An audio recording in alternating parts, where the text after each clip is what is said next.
Selamat pagi, Frater, Bapak Ibu. Terima kasih atas waktunya untuk bisa hadir di ruang rapat untuk sosialisasi tentang perubahan paradigma pendidikan.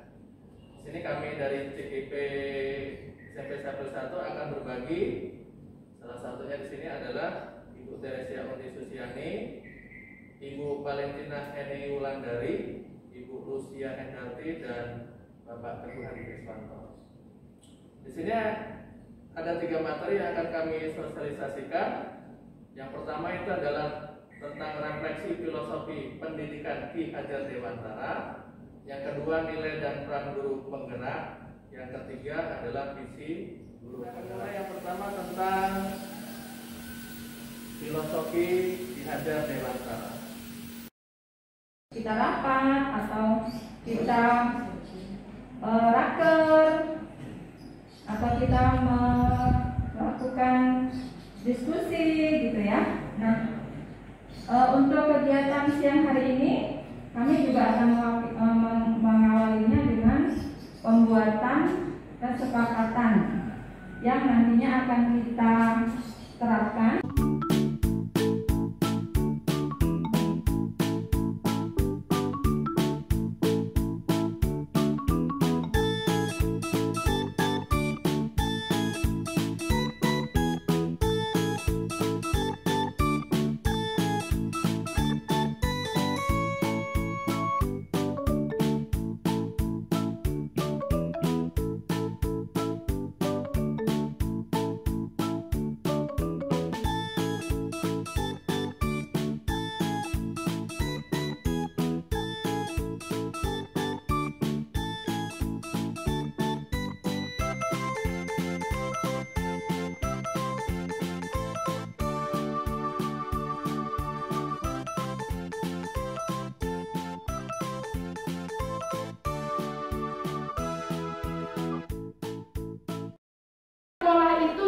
Apa mungkin nanti akan kita kaitkan. Kami mulai dari materi umumnya, yaitu tentang budaya positif. Saya rasa Bapak Ibu mungkin sudah banyak membaca dan seterusnya. Nantinya juga kalau kita berdiskusi akan menjadi lebih memperkaya kami. Jadi tidak hanya berbagi, tetapi ternyata kami juga bisa mendapatkan sesuatu. Inilah gunanya kita berkumpul di sini. Nah, materi dari budaya positif ini nanti ada 6 topik. Pertama, perubahan paradigma stimulus respon melawan atau kita versuskan dengan teori kontrol. Ini nanti saya nggak banyak kok. Kemudian yang kedua, arti disiplin. Sebenarnya disiplin itu apa sih artinya dan seterusnya. Ini sangat menarik loh Bapak Ibu. Nanti akan disampaikan oleh Bu Heni dan Bu Lucy dan juga semuanya. Ternyata karena ini langsung kita alami kejadian-kejadiannya di dalam kehidupan kita sebagai seorang guru, dan juga tidak hanya sebagai seorang guru tetapi lebih pada seorang pendidik. Kemudian kenapa sih seseorang melakukan itu dan seterusnya. Jadi ini adalah 6 materi apa-apa saja yang akan kami coba bagikan. Mungkin nanti Pak Wahyudi yang saya rasa sudah pasti mendalami dari bagian-bagian ini nanti boleh menambahkan atau mungkin memperkaya ya Pak Wahyudi, boleh tulis juga seperti itu. Nah Bapak Ibu, saya ada pada perubahan paradigma stimulus respon melawan teori kontrol. Seperti apa sih seperti itu? Kalau kita mau menciptakan iklim budaya positif, ekosistem budaya positif di sekolah kita, maka kita harus pertama kali mengubah paradigma kita, yaitu paradigma dari stimulus kontrol menjadi teori kontrol. Apa sih Bu Budi? Seperti itu Bapak Ibu.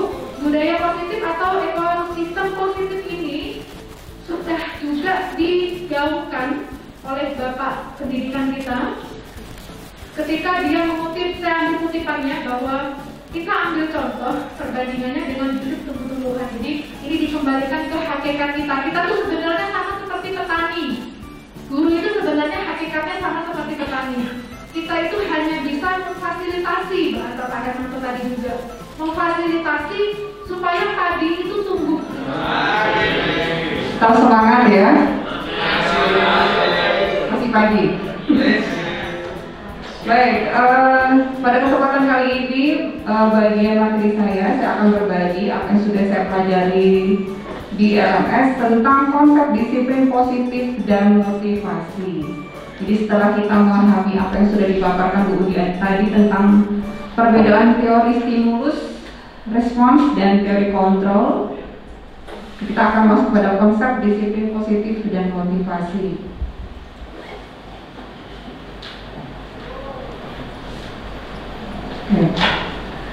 Konsep disiplin positif di sini maksudnya unsur utama dalam terwujudnya budaya positif.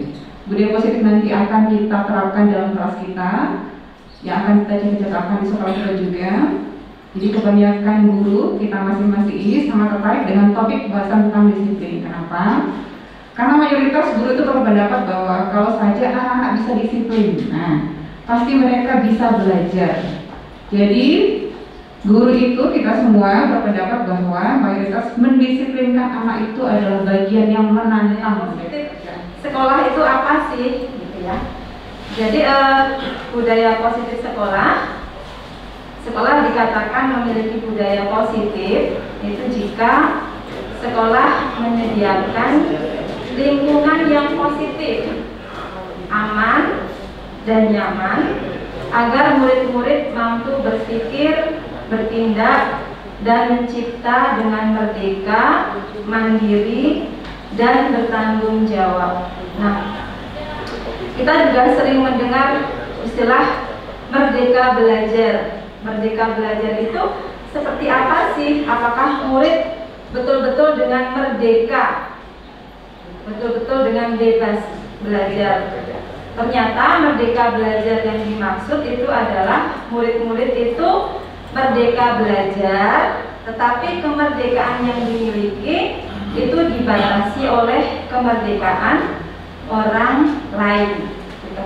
Dibatasi oleh kemerdekaan temannya, dibatasi oleh kemerdekaan guru-gurunya, lingkungan sekolah. Maka meskipun memiliki kemerdekaan, tapi tetap dengan memperhatikan kepedulian terhadap lingkungan sekitar.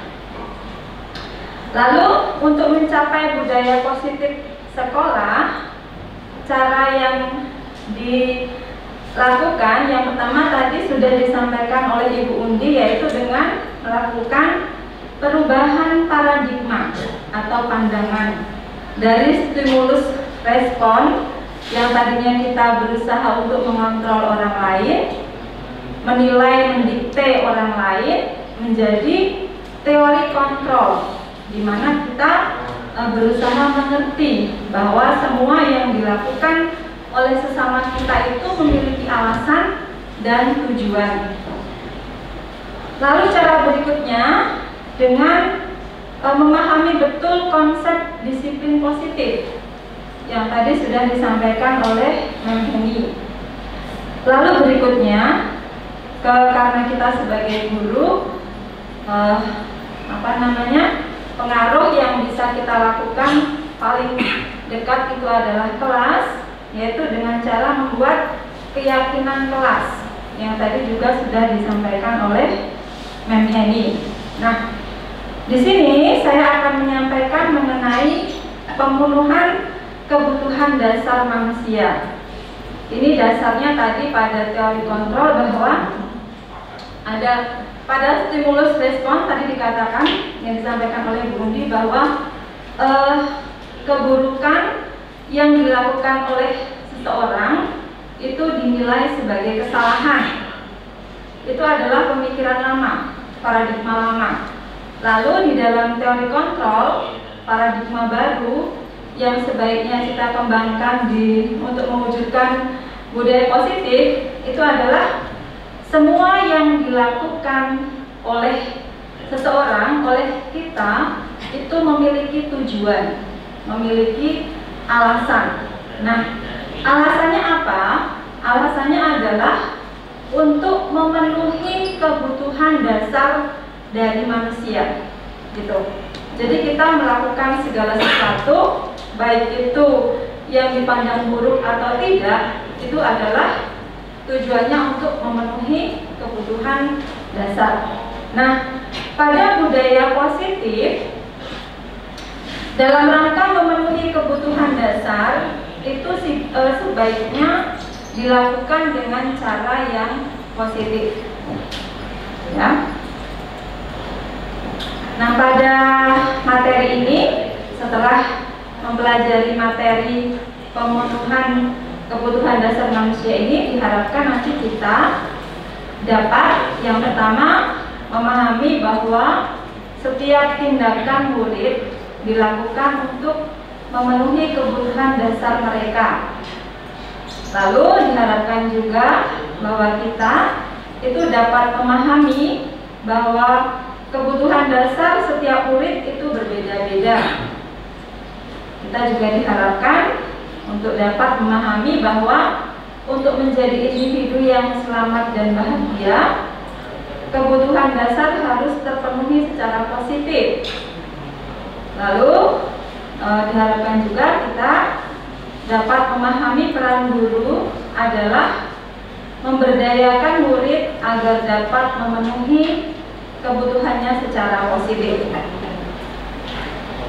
Nah, dalam keseharian kita sebagai guru, tentu banyak sekali kita menjumpai ya permasalahan-permasalahan di kelas dengan siswa-siswa kita yang sangat beragam.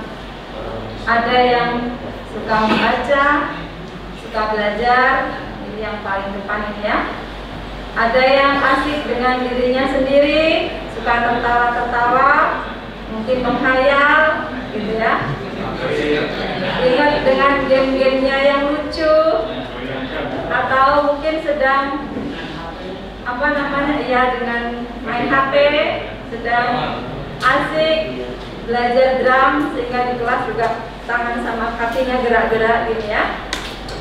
Lalu ada juga yang suka tidur ini, yang suka tidur bermalas-malasan, meletakkan kepalanya di meja gitu ya. Ada juga yang suka ngobrol dengan temannya, berbagi cerita. Jadi sangat beragam permasalahan-permasalahan yang kita jumpai di kelas. Untuk karakter murid juga bermacam-macam. Ada yang suka apa nih? Pemalas ya. Mengancam temennya. Ada juga yang suka saling ngatain, saling bullying. Lalu ada yang sering membela juga. Ada yang suka merenung, melamun, dikit-dikit tersinggung, dikit-dikit marah, ya. Lalu kita sebagai guru kadang, kenapa sih kamu tidak seperti dia? Nah, dianya ini dia siapa? Biasanya anak yang kita anggap ideal di kelas ya, yang tugasnya selalu rajin ngumpul, nilainya selalu tuntas, tidak bermasalah, seperti itu. Kenapa yang digambar yang lama Bu ya? Tidak guru itu tuh Bu ya? Kenapa Bu? Kok kenapa harus gurunya? Ini tadi ngambil dari Google Pak, saya nyomot aja. Oke. Saya tampilkan sebuah kasus. Bisa dibaca sendiri Bapak Ibu. Silakan. Bangun Sri. Bangun Sari itu desa saya. Karena barusan mudik ya, jadi ingat terus dengan desanya. Silakan dibaca Bapak Ibu.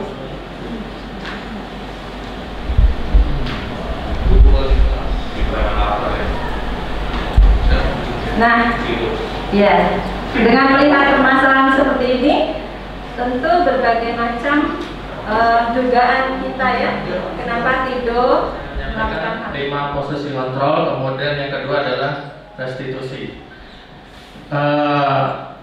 Menurut Dr. William Glasser atau Gosen, itu berkesimpulan ada 5 posisi kontrol yang diterapkan seorang guru, orang tua ataupun atasan dalam melakukan kontrol. Ya, kelima itu adalah yang pertama adalah sebagai penghukum, yang kedua pembuat orang merasa bersalah, yang ketiga sebagai teman, yang keempat itu monitoring atau pemantau saja, yang kelima adalah manajer. Nah, di sini akan saya ilustrasikan dalam bentuk sebuah kasus. Kemudian kelima-limanya itu nanti akan diterapkan di sana. Ya, di sini ada contoh peragaan yang dikutip dari Yayasan Pendidikan Luhur, di mana ada seorang anak yang datang terlambat. Ya, adik yang terlambat hadir ke sekolah.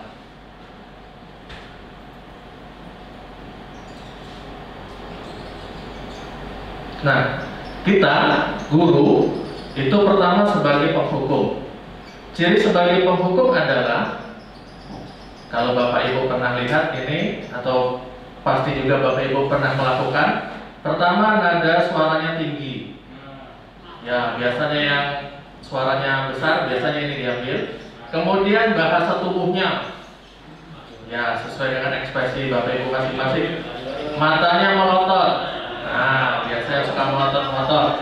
Kemudian yang suka menunjuk-nunjuk, nah itu ciri khas dari seorang penghukum.